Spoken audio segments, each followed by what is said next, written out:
telephone interview with microwave specialist Barrie Trower. Does 5G and microwave radiation lead to disease of man and nature? The auction for the allocation of the new mobile radio frequencies for the fifth generation of mobile communications was completed in Germany with the beginning of June this year. 4 different mobile operators purchased radio frequencies in the 2 GHz and 3.6 GHz frequency ranges.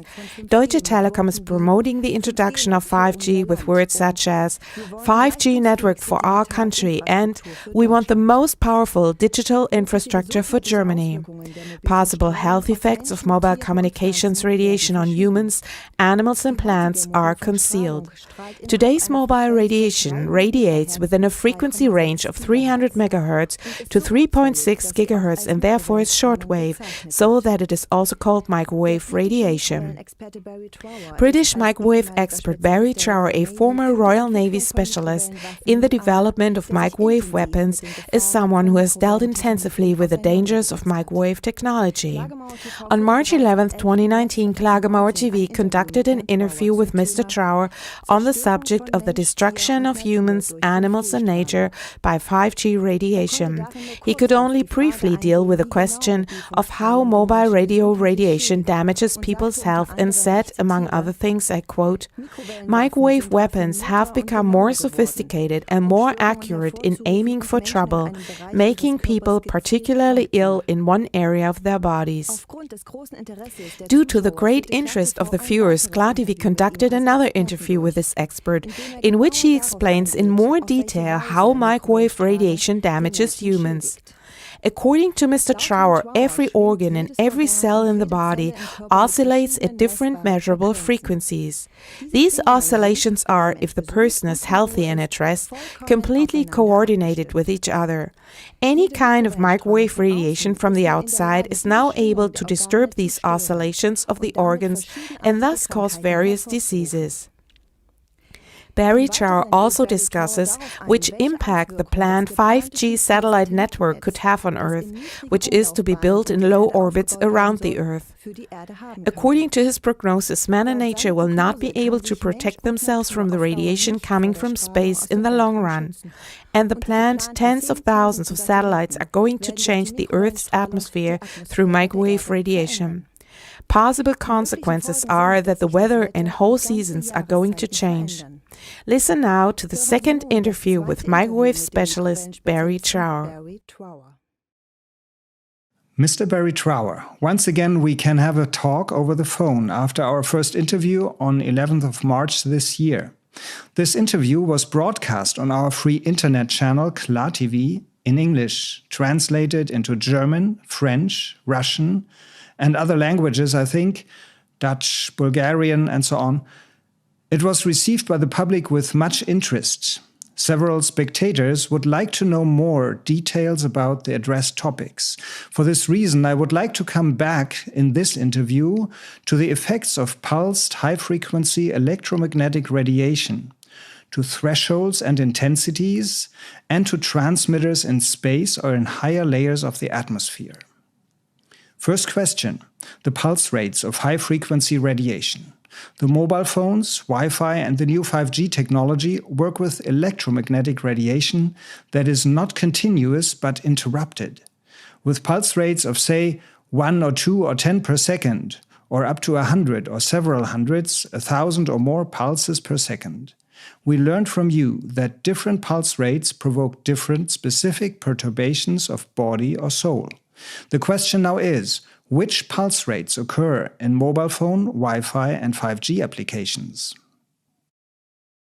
Yes, and I'm sorry that my answers are going to be slightly long, but I would sooner do another session with you rather than cut the answers short. The pulsing affecting the body actually goes back to 64 BC. A scientist called Ptolemy used radiation from heat and the sun to cause different neurological behaviors. Now, it was known and published going back into the 1950s. Research in the 1950s, mostly by the United States, they mimicked the known pulse frequencies of the body to cause resonance and what they call entrainment and long-term potentiation. Now, what that is very simply, if you are a child and you're bouncing on a trampoline and a 30-stone man jumps on the trampoline, you have to bounce at his rate. You cannot bounce at yours. That is entrainment. That happens all over the body when you receive microwave or radiation pulses. And what that means is that once you are entrained, the pulse frequencies of your body, and you have many, many clocks in your body which time things. It's the circadian rhythm clocks. They time hormones and all sorts of things in your body to do with sleep and movement and everything. And this entrainment, when the 30-stone man jumps off the trampoline, you will keep bouncing at his rate until you can recover and do your rate. Now, it is known and published that children who use a cell phone for just 2 minutes, their brains are entrained for 2 hours afterwards. It's not a linear scale. It doesn't mean if you have 4 hours, 4 minutes, it's 4 hours. But we know that after 2 minutes, their brains are not normal for 2 hours after a 2-minute call. It takes that long to go back to normal. Now, a lot of children who are, or people who are subjected to this radiation, their brains, in fact, will never, ever be normal because it takes too long for the long-term potentiation, in other words, the slowing down of the forced vibrations. It takes too long for that to happen before they are entrained again. Now, coming to the questions, a lot of industry, they don't actually know what their pulse frequencies are. And when it comes to 5G, the 5G frequencies, and there are lots of them mixed together, they are so mathematically complex that at the moment I don't know any mathematician or electrical engineer who has been able to decipher what the pulse frequencies will be. The consequence of this is that you will be subjected to pulse frequencies that we know can affect the body, but we don't know what is coming in, or a lot of them, we don't know how they're going to affect the body. It is a total unknown, but in any case, the industry keep them secret for insurance purposes and lawsuit purposes. The only information we have is that I published a list of around 30 pulse frequencies which I gathered from spies in the Cold War, which cause around 30 to 50 neurological and physiological disturbances. There is a list by one scientist which goes up to 600 pulses, and there is another which goes up to 750, where experiments have been done. But to answer the question is, unless you can measure that the pulses that are actually coming in, then we won't know how they're going to affect the body. And to measure them is really impossible because the ambient radiation is coming from about 20 or 30, even 50, if you're in a busy area, different sources. And they all pile on top of each other. And you have what's known as constructive interference. So yes, the pulses will affect you, and we know which pulses will affect you, but the industry will not tell us, or cannot tell us, because they don't know how to do the maths. They cannot tell us what we're actually going to be bombarded with. I see, yeah. So this is somewhat a mixture, and it's kept secret. Can you say still a word? You now address this entrainment effect. Are there other effects? How one can discern a mechanism? How these pulse rates damage humans? Yes, everything in the body vibrates. You don't see it vibrate, but your cells are vibrating. Your organs vibrate. Your brain has many vibrating frequencies. Your heart vibrates more than just the beat frequency. Everything is vibrating. Even the electrical impulses that run the body vibrate. The sodium, chlorine, calcium, potassium, all the ions in the body vibrate. Just about everything is vibrating. Every single cell all the cells contain water, and water vibrates at its frequency. So you have millions upon millions of different frequencies in the body, all vibrating. And in fact, normally a body would be synchronized and in harmony with itself, because all the vibrations will match each other. They will all complement each other. And if you are at absolute rest and you are healthy, all of this will be synchronized. Every cell actually talks to every other cell that talks to every organ. Everything is synchronized. But when you have vibrations coming through the body, what they can do, what they can do is they can, depending on the frequency coming through, now there is one frequency that will collapse the bowel, another frequency that will collapse the lungs, another one that will change the heart rate, one that can cause vision disturbances. There are many that will cause electrical disturbances in all the different compartments of the brain.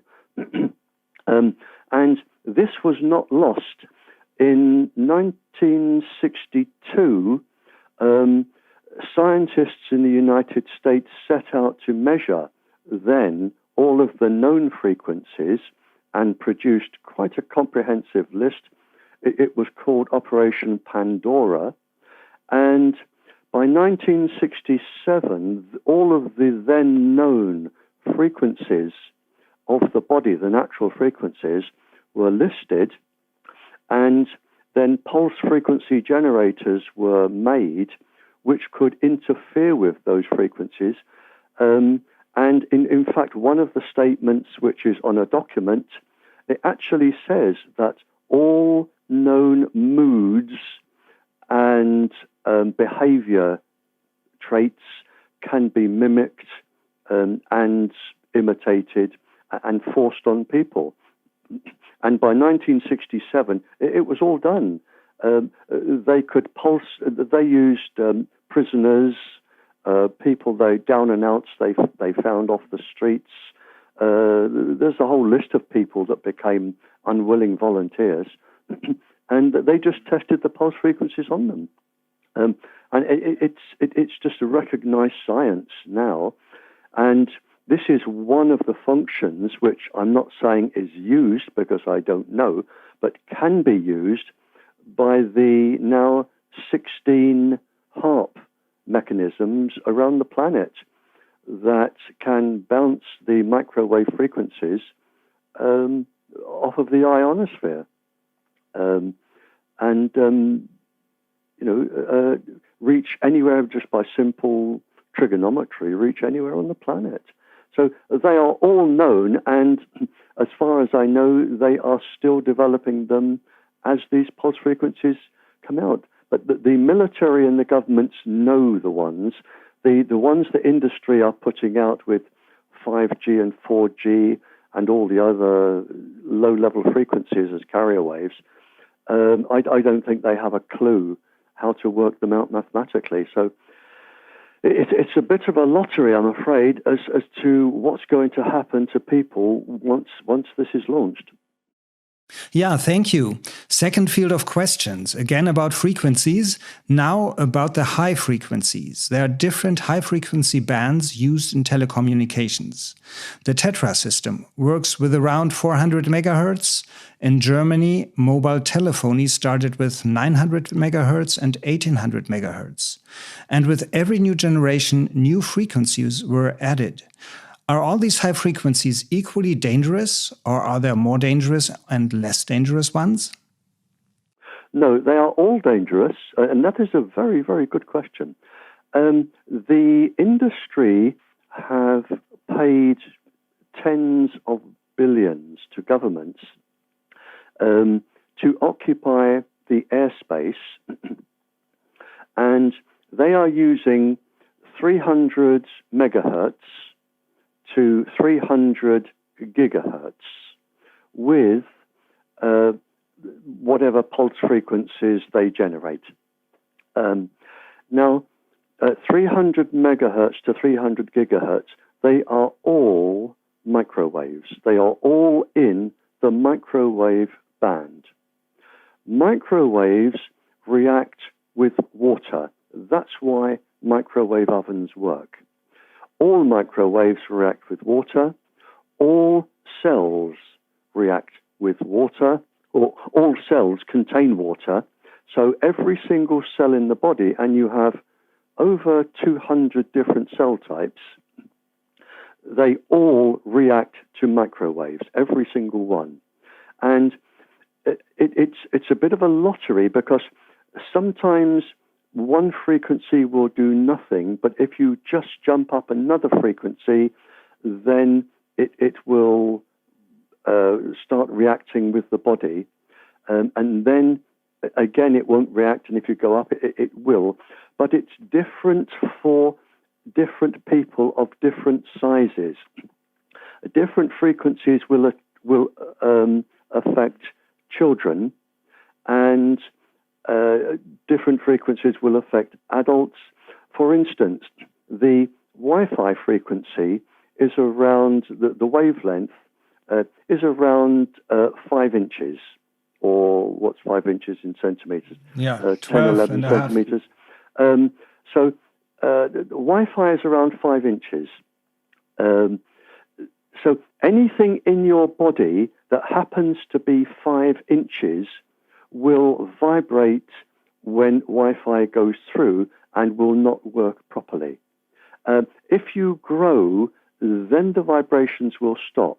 But if you are nearly 5 inches, it won't affect you. But when you become 5 inches, any organ or any part of your body, a fetus, an embryo, whatever, your head, when it becomes the same wavelength or a multiple of the wavelength, and that's important. If you are a multiple of the wavelength, in other words, you can mathematically divide or multiply into or from the wavelength, like 2.5 inches or 10 inches. So if you are a multiple or the wavelength, then you will resonate. So and there are tens of thousands of different frequencies going into the body that has tens of thousands of different frequencies.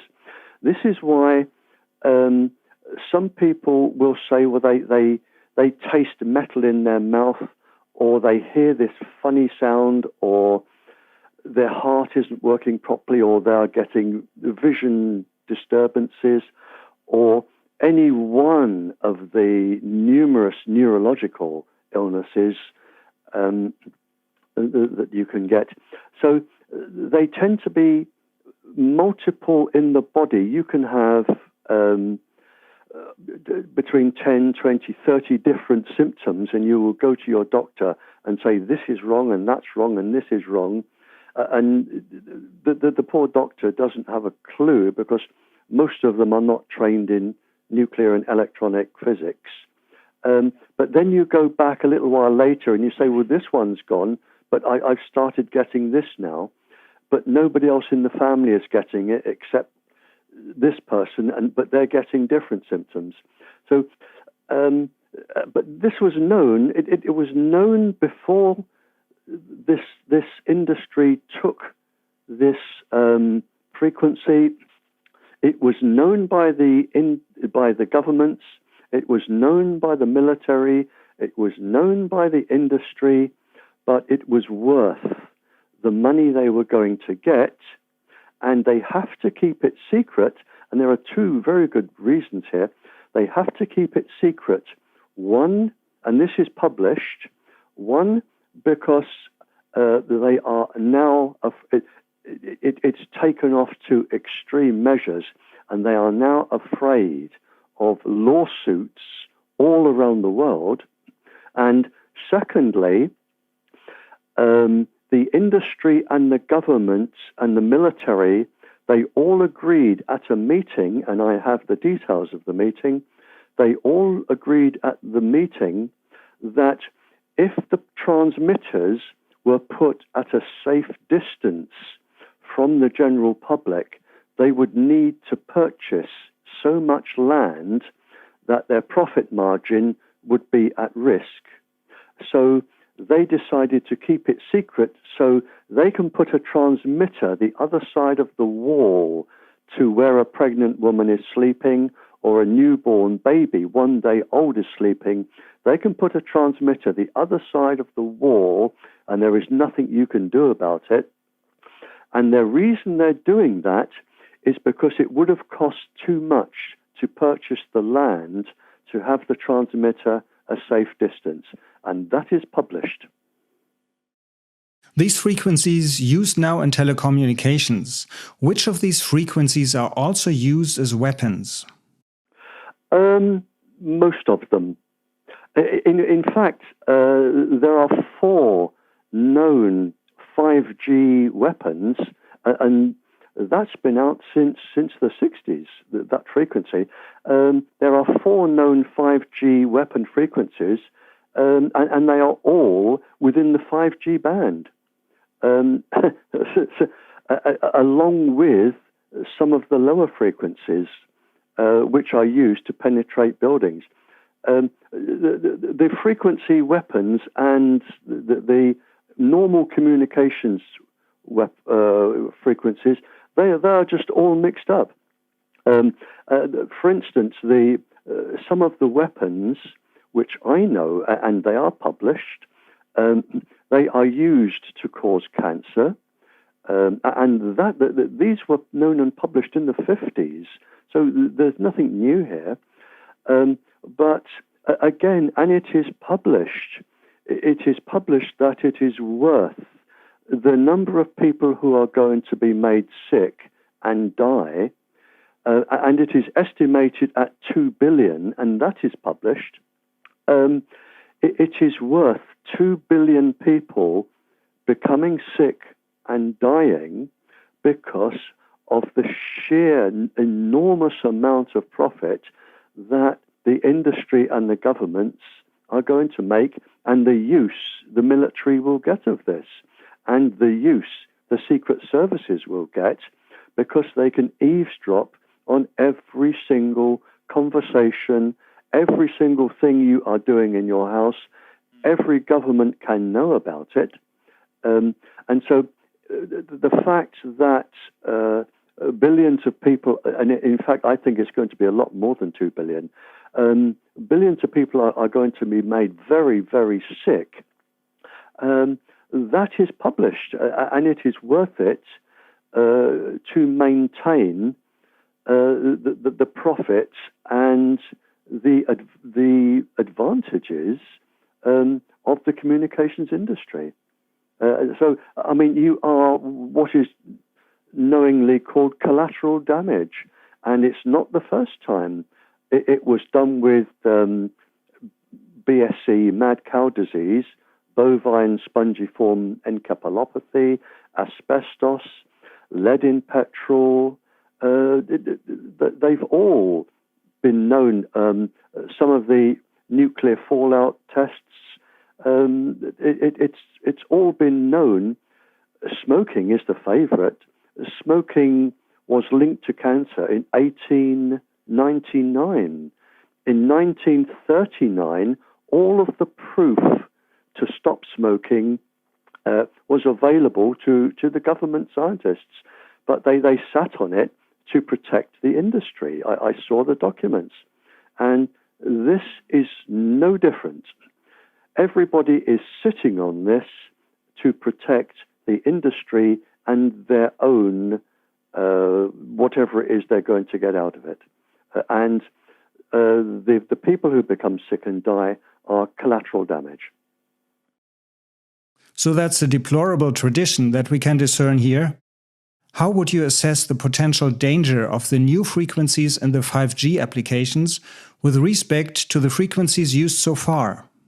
The 5Gs are more dangerous, and I will tell you why. And whoever asked that has a brilliant mind, and if you would let that person know, they have a brilliant mind, because the 5G frequencies, they are absorbed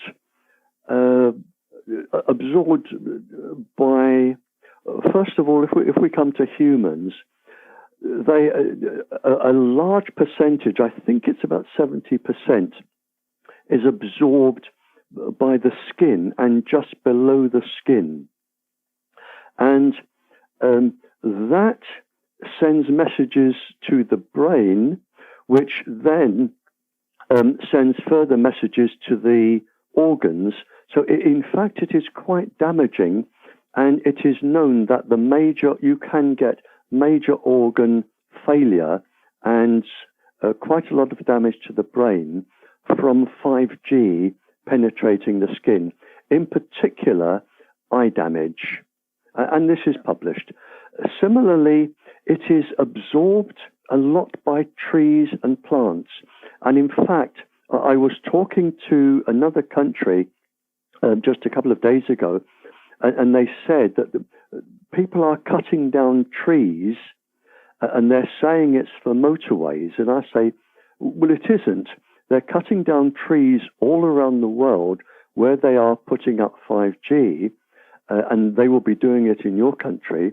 They are saying it's for one reason, but they need to cut down the trees to get greater penetration of 5G for the people who want to receive 5G, because trees will stop 5G, particularly if they are wet. They also contain a lot of water, and so there is a worldwide scheme at the moment to cut down whatever trees they can so for 5G penetration. What worries me is that we are now launching, it is in their tens of thousands now. I think 60 satellites have already gone up. There is another 7,000 to go, followed by another 12,000, then another 20,000 with companies like SpaceX. So the satellites are already up. And what concerns me, and why this is a brilliant question from the person who sent this in, and very well done, if you look at the huge forest and jungle canopies of the trees, trees are designed to capture radiation. That is their job. They capture sunlight, but they will also capture microwaves. So what you are doing by putting up all of these satellites, you are going to destroy the jungles and the forests of the planet. That is without a doubt. Any child, and I hope when I talk on Friday, I can suggest this, so children can do experiments with this.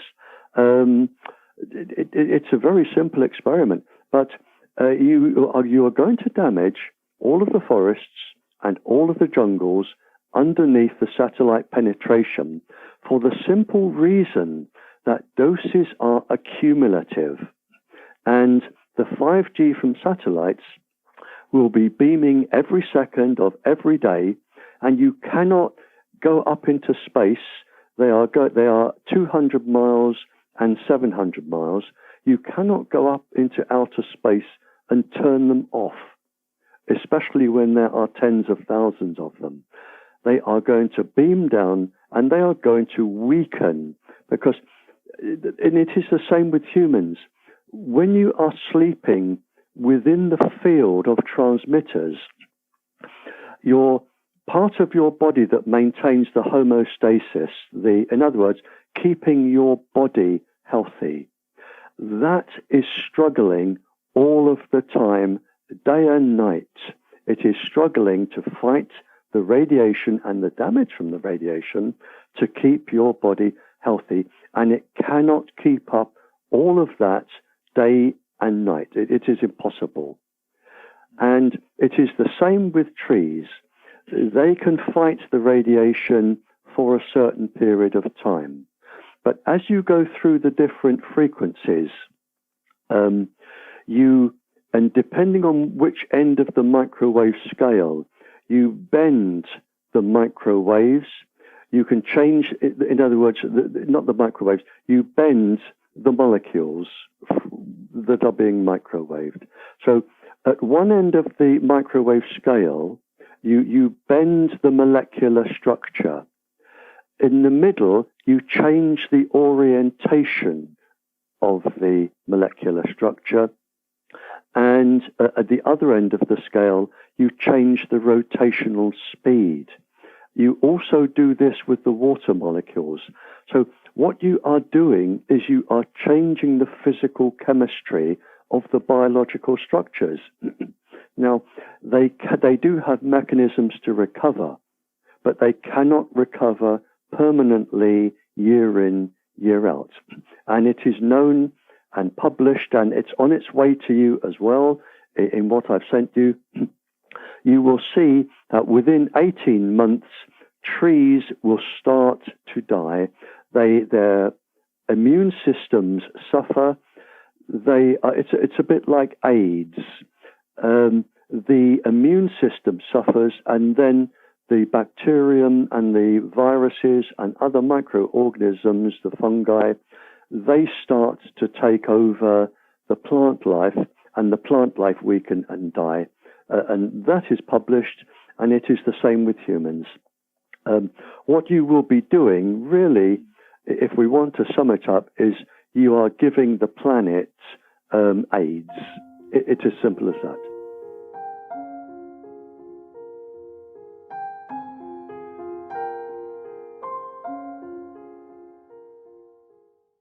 Telephone interview with microwave specialist Barrie Trower. Does 5G and microwave radiation lead to disease of man and nature? And as you addressed the space transmitters, let's stay a bit with this radiation from space. As you said, the media already reported that 5G satellites were brought up into orbits. And I have here one question. I think you already said something about it, about the height these satellites were placed. There are several heights. I think it's around, the low ones are around 220, 250 miles. You have higher ones which will be around 700 miles, but you also have drones which will be powered by basically photoelectric cells from the sun. So the drones will go up, their wings and their surface are photoelectric cells, and they will just go round in circles. They will be much lower, maybe 60 miles, 30 miles. And you have also balloons, which will also be up. So you will have several different heights going from a few tens of miles up to 750 miles. But one of the arguments, which is rather silly, coming from the industry, is that the radiation, the microwaves will be so weak that it can't possibly affect the cellular life. In fact, 4 experiments have been done to show that the weaker the microwaves, they are as dangerous or in fact more dangerous than the stronger microwave beams, because every living cell, and of course we're going right back to the beginning of evolution of the cells, and the evolution of the cells was a brilliant thing.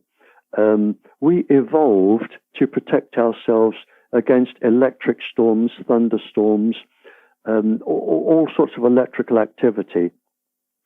And we have mechanisms in place for the scientists. I'm talking about the nuclear core complex, which is 30 structures, both in and out the layer of the cell, and the protein 53, which are 4 structures around the surface of the cell. You have mechanisms which will protect the cell against electrical interference, because microwaves cause electrical interference in the cells. On the surface of the cells, it's the L-shaped voltage-gated calcium channels for the scientists. But when the weak microwaves come in, they are below the activation level needed to trigger the defense mechanism. So the low-level microwaves will come in second after second, year after year, non-stop. And the damage just builds up. It is accumulative. And the damage will build up very, very slowly over the years until the cell is so damaged that you will then get apoptosis or cell death or cancer. So, in fact, low level is more dangerous, or certainly as dangerous as high level. And I liken it, if you would like an analogy, which I think is amusing, but it's not for the person involved. When somebody in the Victorian era wanted to get rid of a husband or wife, they would just put a few little bits of powder of arsenic in their meal every single day, and the arsenic would build up in the body, and the person would die from what was believed then to be natural causes. And this is the same. When I said you are basically giving the planet AIDS, yes, you are giving the planet the same symptoms and all the consequences you would get with AIDS. And here you are really giving the planet what we call lead arsenide poisoning, which will affect the brain and the body. But you are destroying the planet the same as you would destroy a body with lead or arsenic. So you are giving the planet arsenic poisoning. Does that mean that one will be healthier in strong radiation than in weak radiation? No, with strong. If you hold a cell phone up to your head, or you use an iPad or Wi-Fi in front of you, that is quite a huge dose of radiation. All of your body defense systems will swing into action, but they cannot stay working at that level all of the time. And it depends on how ill you are, how fit you are, your age. There are lots of different things that come into play, but sooner or later, people will succumb to the poisons. And it's rather like smoking. If I gave everybody in Germany 20 cigarettes to smoke every day, some would succumb very quickly. Others would take years and years. And with microwaves, it can be 20 years before some of the cancers can develop. And some people would not suffer at all in their lives. Yeah, it has been observed that in the blood-brain barrier is opened by high-frequency radiation, and then toxic substances in the blood can penetrate the brain.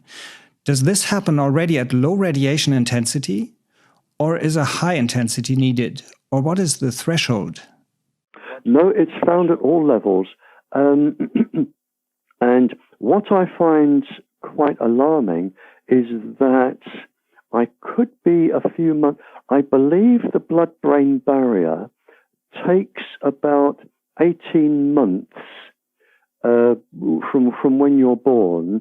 I think the blood-brain barrier takes about 18 months before it starts to become effective. So if you are using or if you have microwaves coming through your house, or you are using a cell phone or Wi-Fi, smart meters, and you have children under 18 months, then you are destroying the blood-brain barrier. And for the scientists, I'm talking about astrocytes and amyloid beta. You are destroying the blood-brain barrier and stopping it forming to do its job.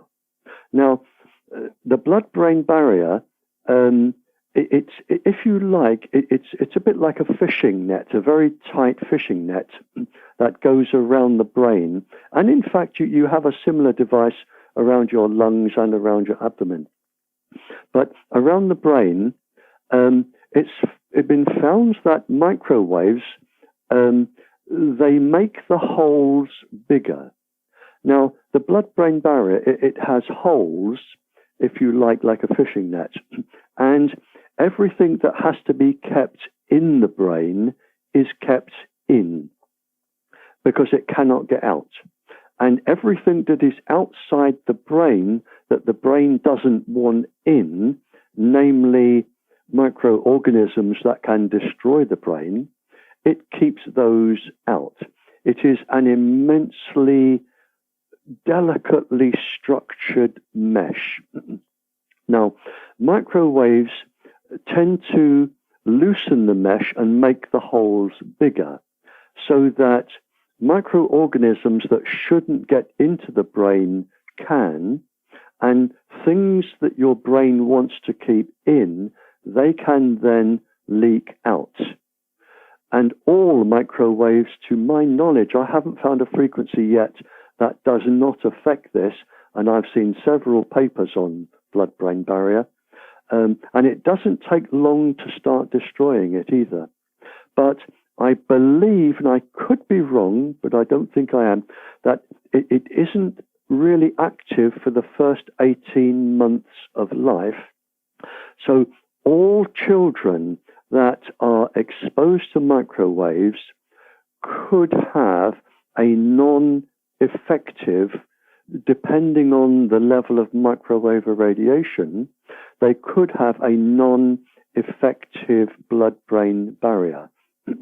And this is one of the reasons, and there are many others more important to do with electrical conductivity, but it is believed this is one of the reasons why when pregnant women receive microwaves and the water in the uterus, the water that the baby is floating in, the fluid, that can absorb up to 70% more microwave irradiation than would normally be going through the body, because it stops and starts working in the fluid. So this is one of the reasons why the electrical conductivity of the brain, and it is published, is affected in the newborn baby, which is growing. And it's one of the reasons why now I think that there's a phenomenal rate of children being born with ADHD and other neurological illnesses and they are being born with them. And I've read, 4 or 5 research papers on this, that the electrical conductivity within the uterus that the baby is floating in is changed so much that the brain cannot grow properly. Oh yeah, coming back to the transmitters in space. When they transmit from space, say from a higher altitude, is there strong absorption of radiation in the atmosphere? And what is the percentage of the emitted intensity that reaches the ground? That is, I will answer that as much as I can. It is a little too clever for where we are.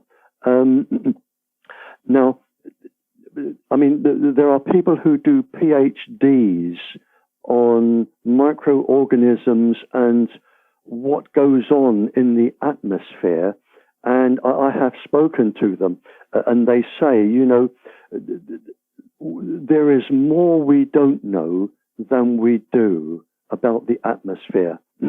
It is immensely complex up there.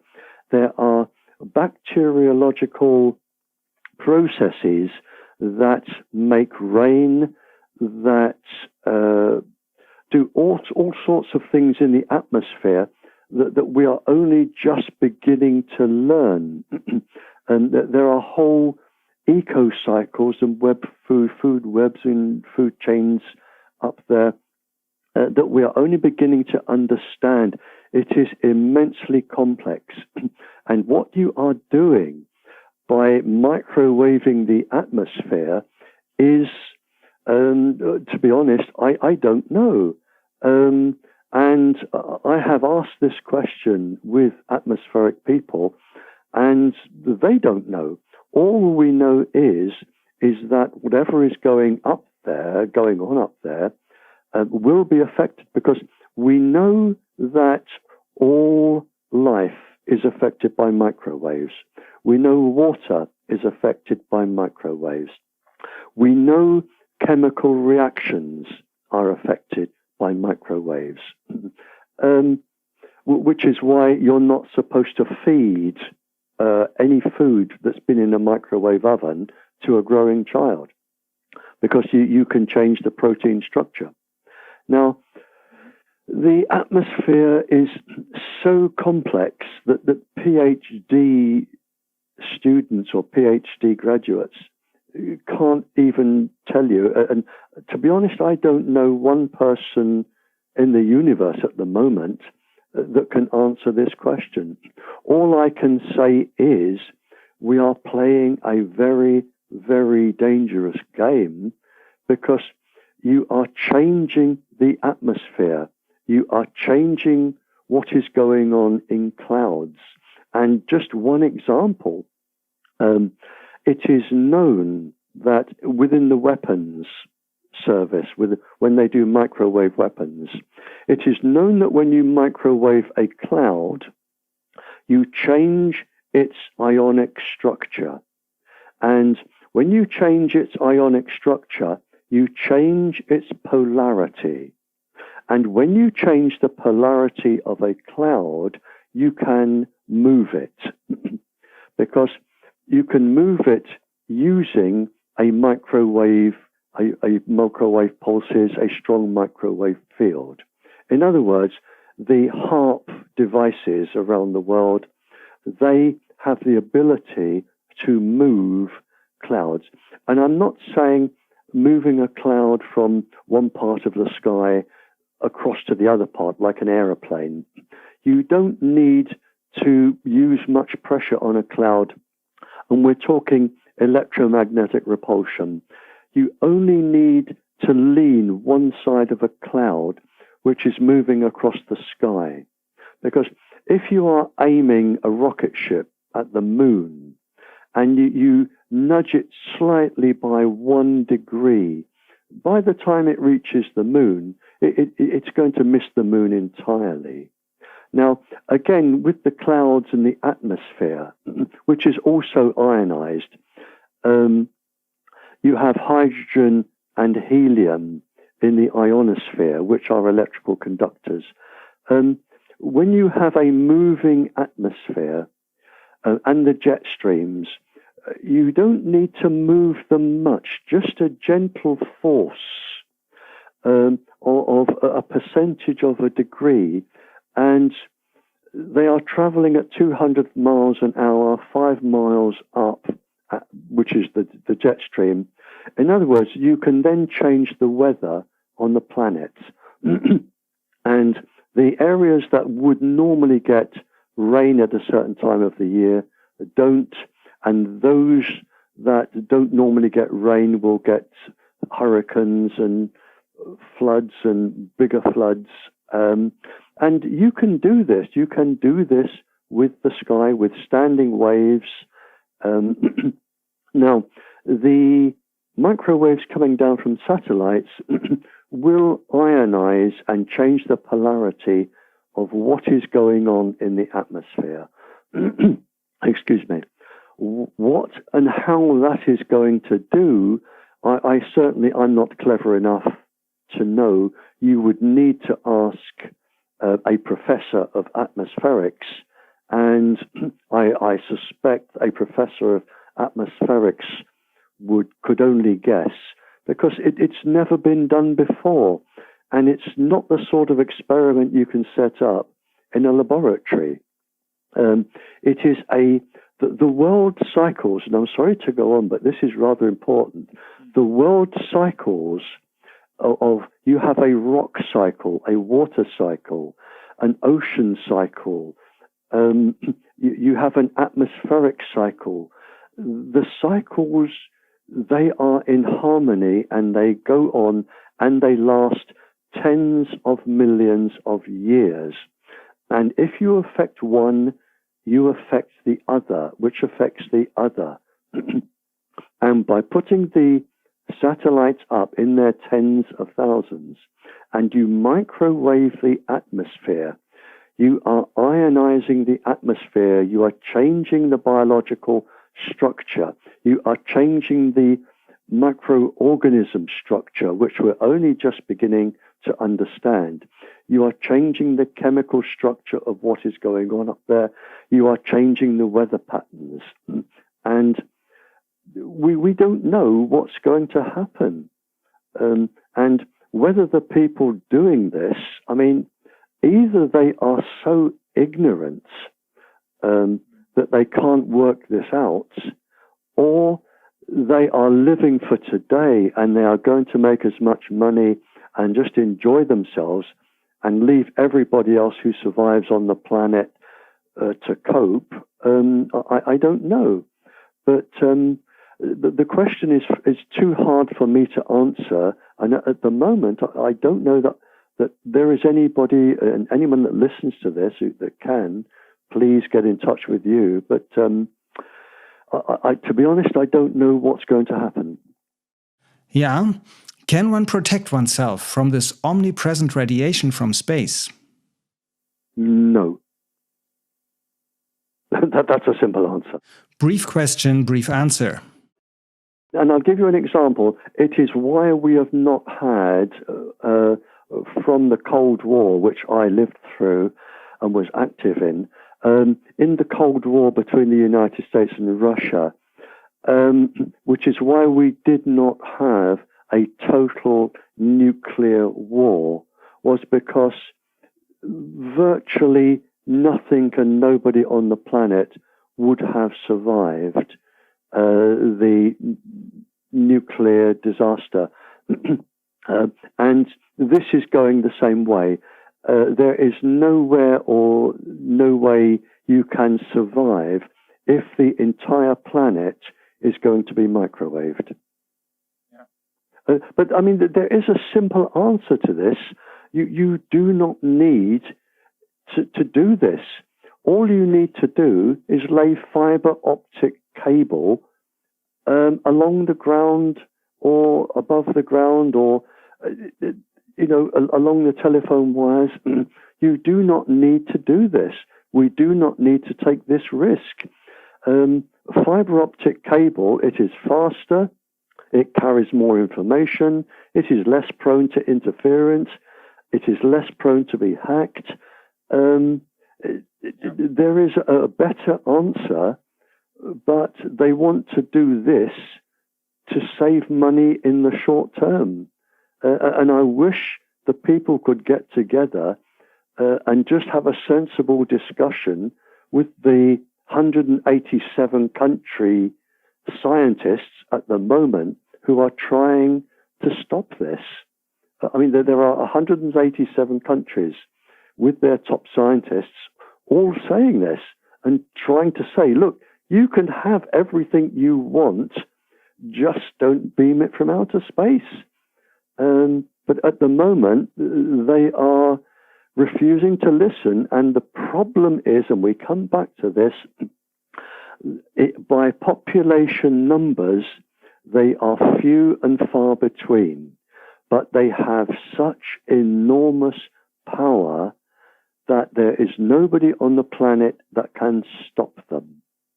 And to answer the last part of the person's question, what percentage is going to reach the ground? I don't know, because I don't know how much is going to be absorbed by the atmosphere.